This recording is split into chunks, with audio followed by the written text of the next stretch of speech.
السلام علیکم every one.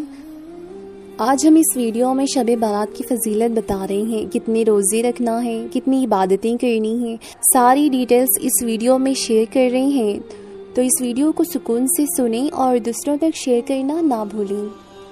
دعا ہے اللہ پاک سے ہمیں دیکھنے اور سننے سے زیادہ عمل کرنے کی توفیق عطا فرمائے۔ شب بارات کی رات اعلیٰ ترین رات ہے، سب کو اپنی دعاؤں میں ضرور یاد رکھیں۔ شب بارات مبارک ہو، رحمت کی ہے یہ رات، رحمتوں کی ہے یہ رات، نمازوں کا رکھنا ساتھ، منوا لینا رب سے ہر بات، دعاؤں میں رکھنا ہم سب کو یاد، آپ سبھی کو شب بارات مبارک ہو۔ اے میرے اللہ، شب بارات کی رات نام اعمال جب لکھنا تو سب سے پہلے اپنے اور اپنے محبوب کے شہر میں حاضری ضرور لکھنا، آمین۔ حضرت انس رضی اللہ تعالیٰ عنہ بیان کرتی ہیں کہ نبی کریم صلی اللہ علیہ وسلم سے سوال کیا کہ سب سے افضل نفل روزے کون سے ماہ میں ہے؟ فرمایا جو شخص ماہ شعبان میں 3 روزے رکھتا ہے اور پھر وہ مجھ پر صلاۃ و سلام پڑھتا ہے تو اللہ تعالیٰ اس کے تمام گزشتہ گناہ معاف فرما دیتا ہے اور اس کے رزق میں برکت عطا فرماتا ہے۔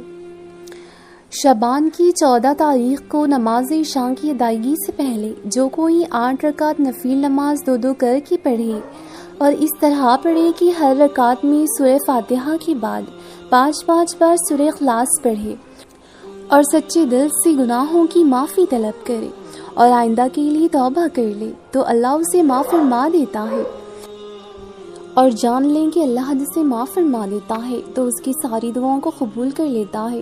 لہٰذا اس مبارک رات کو ضائع نہ ہونے دیں۔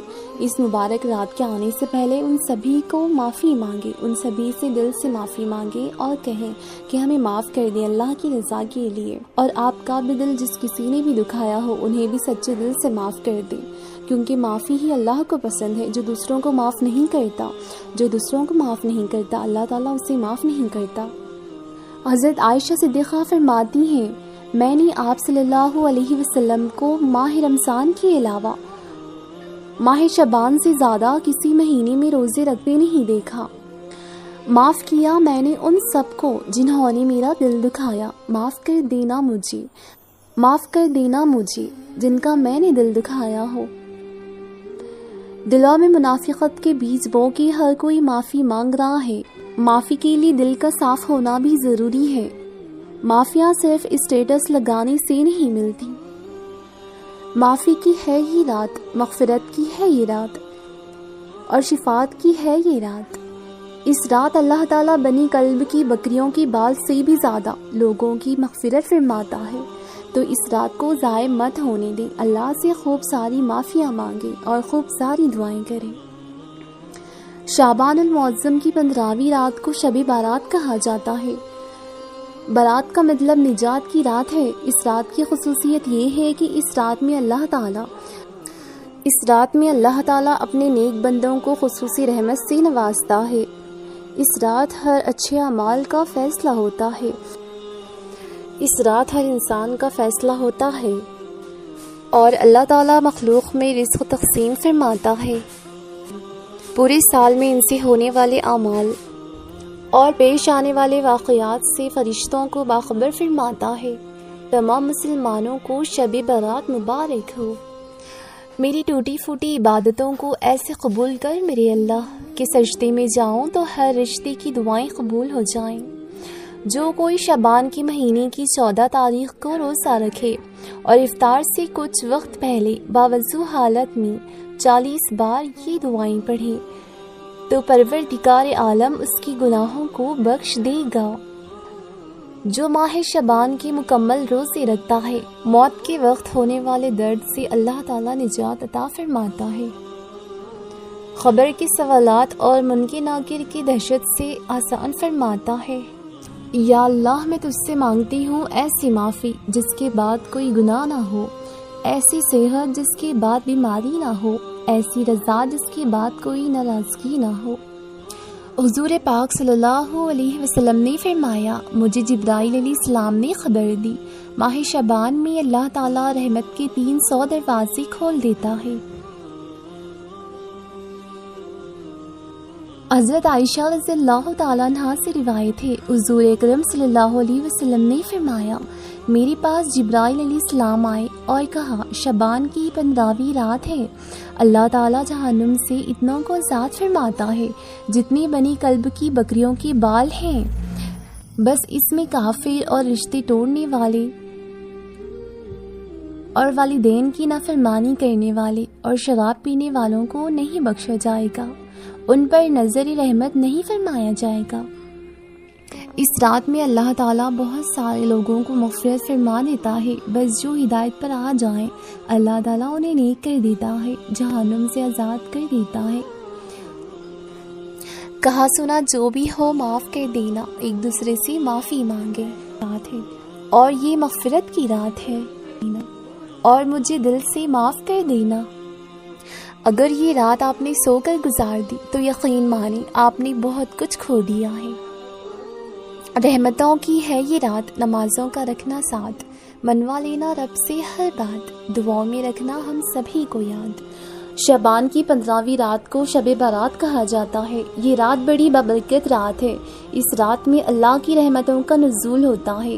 اس رات اللہ سے جو دعائیں مانگی جائیں، اس رات اللہ سے جو دعائیں مانگنی ہو مانگ لینی چاہیے، کیونکہ اس رات دعائیں قبول ہو جائے کرتی ہیں۔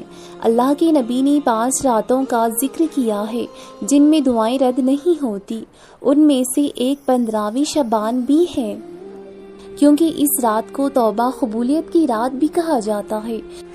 گناہ مٹا دیے جاتے ہیں، دعائیں قبول ہوتی ہیں۔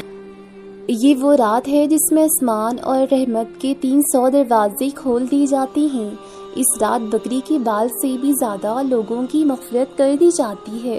اس رات لوگوں کے اعمال آسمان کی جانب بلند کیے جاتے ہیں۔ اسی رات مرنے والوں اور پیدا ہونے والوں کی تعداد اور انسان کی ہر ایک چیز لکھ دی جاتی ہے اور نیا اعمال نامہ شروع کیا جاتا ہے۔ اسی رات رزق تقسیم کیا جاتا ہے۔ یہ رات سال بھر کی گناہوں کا کفارہ بنتی ہے۔ اس رات کو بیکاری میں نہ گزار دینا، اس رات کی قدر کرنا۔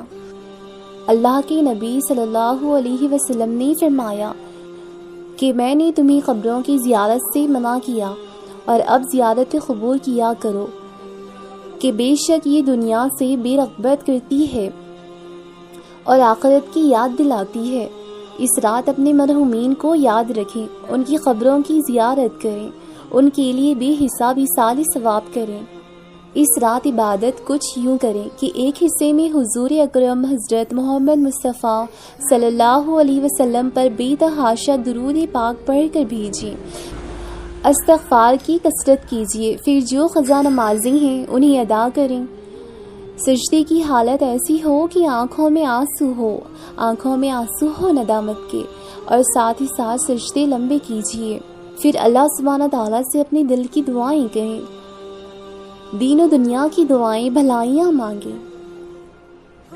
شب بارات میں عبادت کرنا مستحب ہے، کوئی بدعت نہیں ہے۔ اس رات اچھے لباس پہنے، خوشبو لگائیں، سرما لگائیں، قبرستان جائیں، مسجد جائیں، عورتیں گھروں میں ہی رہ کے خوب عبادت کریں۔ شب بارات میں سورہ دکن ضرور پڑھیں۔ حضرت ابو ہریرہ سے روایت ہے کہ جو کوئی اس رات سورہ دکن کی تلاوت کرے، صبح ایسا ہوگا کہ 70,000 فرشتے اس کے لیے دعائیں مغفرت کر رہے ہوں گے۔ کم سے کم ایک دفعہ تو ضرور پڑھیں، سورہ دکن ضرور پڑھیں۔ بزرگان دین اس رات یہ دعائیں مانگا کرتے تھے، یا اللہ سبحانہ تعالیٰ، تو نے اگر ہمیں بدبخت لکھا ہے تو اسے مٹا دے اور ہمیں سعادت مند لکھ دے، اور اگر ہمیں سعادت مند لکھا ہے تو ہمیں اس پر ثابت قدم رکھ۔ بے شک جو تو چاہتا ہے وہ ملتا ہے، جو چاہتا ہے اسے ثابت رکھتا ہے، اور تیری ہی پاس الکتاب ہے۔ اس رات سے پہلے کسی کے ساتھ غلطی سے بھی کچھ غلط کیا ہو تو معافی ضرور مانگ لیں، دل سے مانگ لیں، اور خود بھی سبھی کو معاف کر دیں۔ شب بارات میں کچھ اس طرح عبادت کریں۔ شب بارات کی رات عبادت کچھ اس طرح کیجیے کہ آپ کے دل کو سکون ملے اور وہ عبادت آپ کی قبول بھی ہو۔ خود کو تھکا دیں ایسی عبادت مت کیجیے، مطلب جیسے 100 رکعت نفل ادا کرنا، اسی میں ایک سورہ کو 200-300 مرتبہ پڑھنا، کہ یہ سب نفل عبادت ہیں، اور نفل کا ثواب تبھی ملے گا جب آپ فرض جتنی چھوٹی ہیں ان کی قضا ادا ہو جائیں، تب ہو سکے تو اپنی پچھلی جتنی بھی فرض نمازیں چھوٹ گئی ہیں ان کی قضا ضرور ادا کیجیے۔ نوٹ کر لیں، جو نمازیں قضا ہوئی ہیں صرف وہی ادا ہوں گی، اور جو جان بوجھ کر قضا کی گئی ہیں ان کی معافی مانگنی پڑے گی۔ اللہ سے اپنی قضا کی ہوئی نمازوں کی معافی ضرور مانگیں۔ صرف نماز ہی نماز مت پڑھیں، اس طرح سے آپ کو نیند بھی آنے لگتی ہے اور آلس بھی۔ تھوڑے وقت میں نماز ادا کیجیے اور پھر تسبیح پڑھیں، قرآن شریف کی الگ الگ سورہ پڑھیں، ذکر اللہ کیجیے، دعائیں مانگیں، اللہ تعالیٰ کی شان، اس کی تعریف بیان کیجیے، استغفار پڑھیے، کلمات پڑھیے، درود پاک پڑھیں، دعائیں کنز العرش پڑھیں، لا حول پڑھیں، سورہ دکن ضرور پڑھیں، سورہ یاسین پڑھیں، سورہ مومنون پڑھیں، سورہ الضحیٰ پڑھیں۔ کنٹینیو بیٹھے رہنے سے آپ کو جلد ہی تھکان محسوس ہونے لگے گی، اسی لیے آپ تھوڑے تھوڑے ٹائم میں سب کچھ پڑھیں، سورہ وغیرہ بیٹھ کر پڑھیں، اور ذکر کرو تو ہاتھ میں تسبیح لے کر کریں۔ ٹہلتے ہوئے ذکر کیجیے، پھر نماز پڑھ لیجیے، اسے بیلنس بنا کر رکھیں، تھکان بھی نہیں ہوگی انشاءاللہ۔ میں نے کچھ بھی بات زیادہ یا غلط ایڈ نہیں کی ہے، میں نے عبادت کا طریقہ بتایا ہے، یہی طریقہ آپ روزانہ بھی فالو کر سکتے ہیں۔ اگر روز عبادت کرنا چاہتے ہوں تو ایسے ہی کریں۔ اپنی دعاؤں میں تمام امت مسلمہ کو یاد رکھنا، اور آپ صلی اللہ علیہ وسلم کے صدقے میں اللہ سے دعائیں مانگنا، اور اپنی دعاؤں میں مجھے بھی یاد رکھیں۔ پوری امت کے لیے مغفرت کی دعا ضرور کریں۔ اس رات مغرب کی نماز کے بعد 6 نفل ضرور ادا کریں۔ شبان کو مغرب کی نماز کے بعد 6 رکعت نماز نفل یوں پڑھیں کہ 2 رکعت دراز عمر بالخیر، 2 رکعت دفاع بلا، 2 رکعت مخلوق میں کسی کا محتاج نہ ہونا۔ یہ نماز ایسے ہی پڑھیں جیسے ہم 5 وقت کی نماز پڑھتے ہیں۔ ہر رکعت کے بعد سلام پھیر کر ایک بار یاسین پڑھیں۔ یاسین شریف نہ پڑھ سکیں تو 21 مرتبہ سورہ اخلاص ضرور پڑھیں، اور اللہ سے بے تحاشا دل سے دعائیں کریں، اور اپنی گناہوں کی معافی مانگیں، اور تمام امتیوں کے لیے دعا کریں، اور مجھے بھی دعا میں یاد رکھیں۔ جزاک اللہ خیر۔